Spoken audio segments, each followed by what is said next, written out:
Welcome back. Advancing access to the arts and continuing their family legacy of philanthropic support to the New Orleans community. We are talking about the Helis Foundation. Joining us now is Helis Foundation Managing Director Jesse Haynes. Jesse, welcome to Great Day. Great, thank you for having me. Of course. So tell us more about the foundation. The foundation is primarily focused on bringing access to the arts to the New Orleans community through a host of opportunities for the public. The main one is Art for All, which is something that we hope a lot of people living here now know about. This is free days, right? Free days. Yay! Yes, everyone loves to hear about something free. True. And currently Art for All offers free admission once a week to a host of New Orleans' leading cultural institutions. That's where a big part of our investment goes, and so we're always pleased to have people taking advantage. I think over 35,000 people enjoyed this last year alone. Oh my goodness, so it's wonderful. Resonating very much so with our community. Definitely. Can you give me an example of some of the institutions that take part? Sure. So New Orleans Museum of Art is Wednesdays, so it's a free day every week there. The Botanical Gardens, which includes the Helis Foundation Enrique Alferez Sculpture Garden, is also free. Which is beautiful. Oh my goodness, good. I I'm so love glad the you've Sculpture been Garden. and enjoyed it. That's free of charge as well. Thursday is the Ogden Museum of Southern Art, and Sunday is the Contemporary Art Center. And then the Children's Museum does a monthly free day. So you just have to check on their website to see when they have availability. Okay, I see. So and the Children's Museum, I mean, as somebody who doesn't have any children, I just feel like that museum is so cool. It's so hands-on, and it's just perfect for kids. You can really get in there and just kind of motor around, and they'll soon be moving locations to a much larger space in City Park, which will be a great new addition to things to do in City Park and just for the city in general. It's going to be pretty awesome. Okay, perfect. So does the foundation offer additional programming at these institutions? Sure. In order to encourage people to take advantage, we have done a host of things throughout the course of the past 2 years that we've really started this program up. An example is Evenings with Enrique, which is a very fun thing that's done very well. In April and October, there's free admission every Wednesday, as I said before, to the Enrique Alferez Sculpture Garden, but the garden stays open until 8 o'clock at night on every Wednesday in April and October. And then there's Latin music, taco truck, mojitos, all celebrating the life of the artist Enrique Alferez. A host of different activities.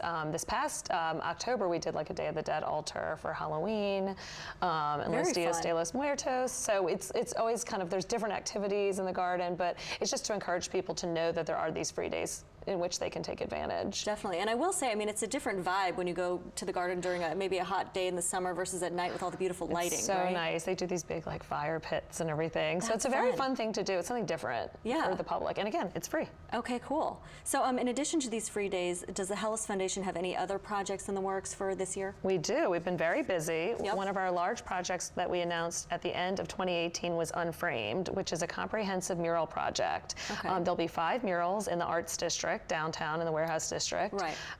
Some of them, there'll be one on the side of the Ogden Museum, one on the side of the CAC, and then some other private property owners have given us walls to feature a wonderful blend of local artists, Carl Joe Williams and Momo, and then internationally selected artists, Tom Crew and Nina Chanel Abney. So there'll be very large murals installed, as well as the 5th mural will be the Youth Artist Movement, who will be installing, painting a mural with Be Mike to do like a community mural style. And we've been working with the Arts Council on this project, so they've been leading the charge, and I think it'll be something that's very noticeable very quick, because they're very big. I was going to say, a mural, you can't, yes, really exactly. So we're hoping to kind of create some connectivity between the Arts District and a mural walk in that area. So when you're already at the CAC in the Ogden, you can kind of walk around and see murals as well. Wonderful.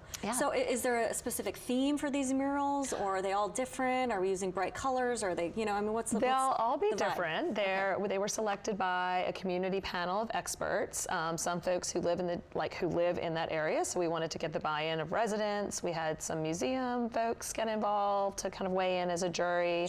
B. Mike was also one of the selection committee members. Gallerist representation, just because we know that neighborhood will be the one to feature it, and so we wanted a lot of people in that area to kind of look at the murals and make a selection. So I think everybody will be quite excited to see what they've they've picked. And there's been some sneak peeks that we've leaked out too. I see. Okay. So gotta look forward to those sneak in peeks. April is when the beginning, I think the city will enjoy watching the painting going on. So it's about April or May is when I'm thinking it'll start. Okay, and murals are such a good opportunity for selfies, right? Absolutely. I know, absolutely. It's just fun. It'll be really fun. Some of them are graphic, some of them are figural, so there'll be a host of selfie opportunities for sure. So I was gonna say, and are you in the hashtag kind of mode? I mean, should we do like hashtag Helis Foundation? There is, you know, we're not on social media as a foundation, but we do have a hashtag Art for All, and we do have hashtag Unframed, which is the mural project, and the Arts Council, because they're a partner and leading that project with us, they have a social media. So they've been posting lots of sneak peeks of the murals as well. Yeah, that's fun. Yeah, we do have a website though as well. So if you want to see all these things, it's helisfoundation.org. Okay. That's how you can find us and all of our projects. Wonderful. Anything else you'd like to add? I think, you know, I just hope that people are ready to enjoy the mural project. Another thing that we're working on, if you have time to hear about it briefly. Yes, definitely. The Children's Museum, as we discussed briefly, is moving to City Park, and we have funded the commission of a Fujiko Nikaya fog sculpture, which is the first commission from her, this female artist, in the American South, and it will be free and open to the public. It's a fog sculpture, so as you walk across the bridge to enter the Children's Museum, you'll be surrounded by fog and clouds, and we're hoping this will be a beautiful and iconic experience for children and families and anybody else, because it's in the free section of the museum. Thank you so much. All right, well, there's much more to come on Great Day After the Break. Stick with us.